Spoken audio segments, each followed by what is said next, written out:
Welcome to Sri Bloom, a place where stories come alive, from mystery and suspense to emotional and fictional tales. Every story here is crafted to take you on an unforgettable journey.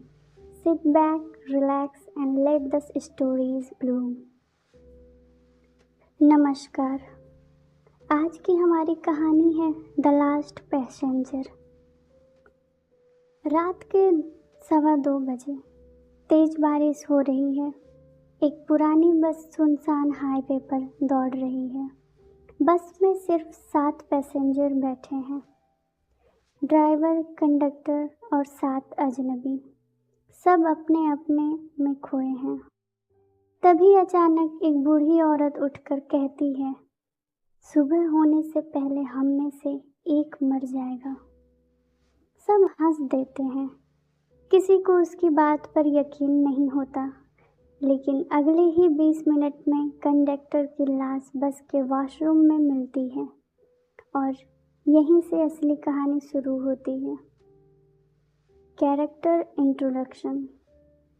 पहला, राघव एक businessman जो बहुत परेशान लग रहा है। मीरा एक school teacher है। कबीर एक मेडिकल स्टूडेंट है। सना ट्रैवल ब्लॉगर है। विक्रम एक रिटायर्ड पुलिस ऑफिसर है। बूढ़ी औरत जिसने मौत की प्रेडिक्शन की थी। आरव एक शांत लड़का जो पूरी जर्नी में लगभग चुप रहता है। बस रोक दी जाती है। सबकी तलाशी होती है। किसी के पास कोई वेपन नहीं मिलता। सब एक दूसरे पर शक करने लगते हैं। तभी retired police officer Vikram notice करता है कि कंडक्टर के हाथ में एक कागज का टुकड़ा है।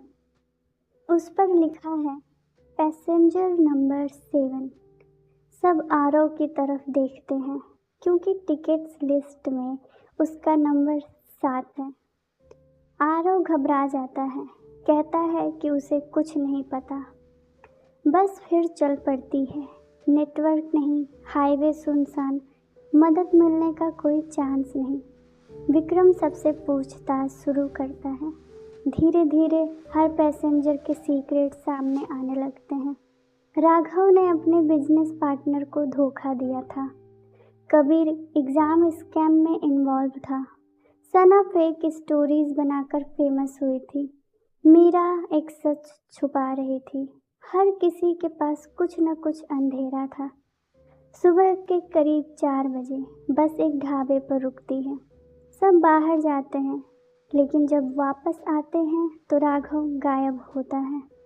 थोड़ी देर बाद उसकी लाश बस के पीछे मिलती है। उसके पास भी एक चिट्ठी होती है। उस पर लिखा होता है 2 और बाकी हैं। अब सब सच में डर जाते हैं। बूढ़ी औरत कहती है, ये मर्डर नहीं, हिसाब है। सब उसे पागल समझते हैं, लेकिन उसकी हर बात सच निकल रही थी। आरव पहले से ज़्यादा सस्पिशियस लगने लगता है। वो हर मौत के वक्त आसपास होता है। विक्रम को बस के डॉक्यूमेंट्स मिलते हैं। उससे पता चलता है कि ये वही हाईवे है जहाँ 5 साल पहले एक हॉरिबल एक्सीडेंट हुआ था। एक स्कूल बस ट्रक से टकरा गई थी। कई लोग मर गए थे।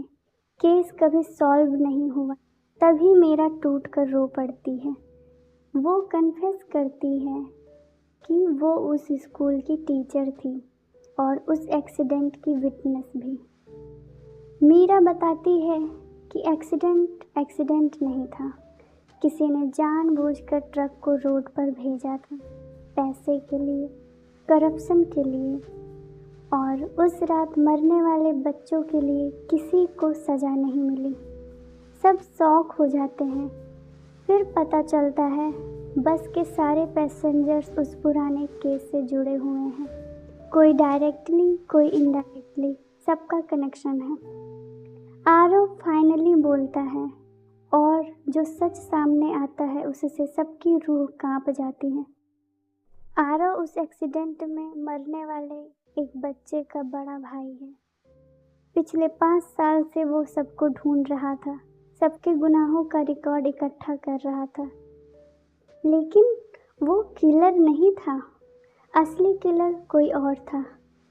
बस एक पुराने ब्रिज पर पहुंचती है। विक्रम एविडेंस जोड़कर सच बता देता है।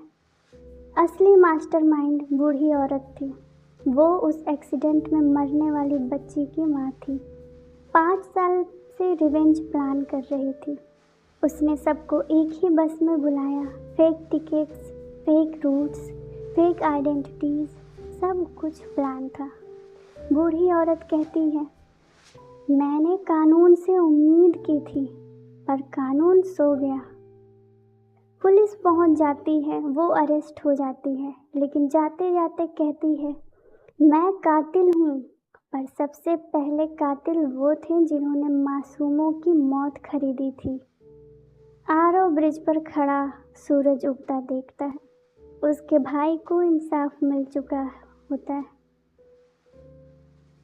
धन्यवाद। कहानी सुनने के लिए आपका धन्यवाद। इस कहानी को लिखा एवं नरेट किया गया है श्री ब्लूम यानी कि मेरे द्वारा।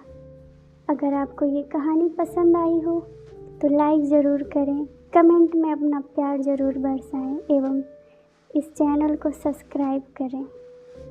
धन्यवाद।